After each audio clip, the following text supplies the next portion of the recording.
বাংলাদেশের রাজনীতি সবসময়ই বিশ্বাসঘাতকতা, আপোস এবং নাটকীয় মোড়ের মধ্য দিয়ে এগিয়েছে। সেই জটিলতার ভেতরেও রয়েছে কিছু মানবিক গল্প, যেখানে ক্ষমতার লোভ, আদর্শ অনুশোচনা এবং ব্যক্তিগত বন্ধন সবকিছু মিলেমিশে একাকার হয়ে যায়। গল্পের সূচনা জিয়াউর রহমানের ক্ষমতায় আগমনের পর। রাষ্ট্রপতি জিয়া সমাজের বিভিন্ন শ্রেণী-পেশার মানুষের সমন্বয়ে জাতীয়তাবাদী দল বিএনপি গঠন করেন। সে সময় পাকিস্তানপন্থী রাজনীতির অতীত অভিযোগ মাথায় নিয়েই মুসলিম লীগ ছেড়ে বিএনপিতে যোগ দেন শাহ আজিজুর রহমান। পরবর্তী সময়ে তিনি জিয়াউর রহমানের ঘনিষ্ঠ সহযোগী হয়ে ওঠেন, এমনকি সরকারের প্রধানমন্ত্রীও হয়েছিলেন। কিন্তু ১৯৮১ সালে জিয়ার হত্যার পর রাজনৈতিক সমীকরণ বদলে যায়।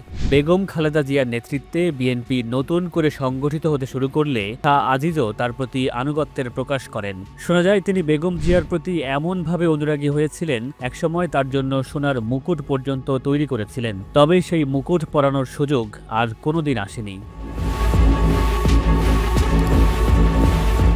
এরশাদ সরকারের টোপ এবং ক্ষমতার লোভে শাহ আজিজ আগের অবস্থান থেকে ফিরে আসেন। ওই সময় ৭ দল এবং ১৫ দলের যৌথ আন্দোলন যখন এরশাদ বিরোধী আন্দোলনকে তীব্র করে তুলেছিল, ঠিক তখনই শাহ আজিজ গোপনে সরকারের সঙ্গে সমঝোতার চেষ্টা শুরু করেন। তথাকথিত জাতীয় ফ্রন্ট গঠনের উদ্যোগে যুক্ত হন কাজী জাফর, সিরাজুল হোসেন খান, আনোয়ার জাহিদের মতো নেতাদের সঙ্গে।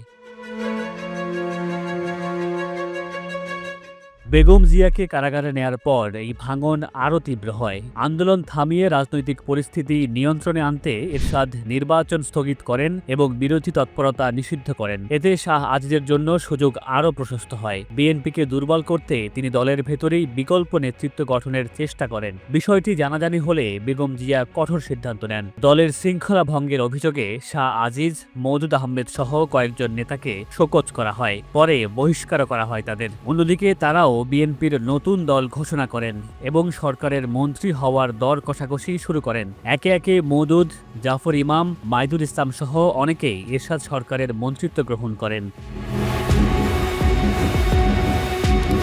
কিন্তু সবকিছু মিলিয়ে শাহ আজিজ শেষ পর্যন্ত ব্যর্থ হন। প্রধানমন্ত্রী হতে না পারা, ফ্রন্ট ভেঙে পড়া এবং একের পর এক রাজনৈতিক ভুল তাকে গভীর হতাশায় নিমজ্জিত করে। কিছুদিন পর তিনি অসুস্থ হয়ে পড়েন। জীবনের শেষ প্রান্তে এসে শাহ আজিজের মনোভাব পাল্টাতে শুরু করে। হাসপাতালে তাকে দেখতে যাওয়ার পর খালেদা জিয়ার কাছে শেষ ইচ্ছা ব্যক্ত করেন তিনি। মৃত্যুর আগে আবারও মূল দল বিএনপিতে ফিরে আসতে চান। দীর্ঘ রাজনৈতিক বিশ্বাসঘাতকতার অধ্যায় পেছনে ফেলে তিনি আবারও দলের সদস্য হিসেবে স্বীকৃতি পেতে চেয়েছিলেন। বেগম জিয়া তার শেষ ইচ্ছা পূরণ করেন। বাংলাদেশের রাজনৈতিক ইতিহাসে এই ঘটনাটি যেমন একদিকে কঠিন বাস্তবতার প্রতিচ্ছবি, তেমনি অন্যদিকে ক্ষমতার লড়াইয়ের আড়ালে লুকিয়ে থাকা মানবিক অনুভূতিরও এক অনন্য উদাহরণ।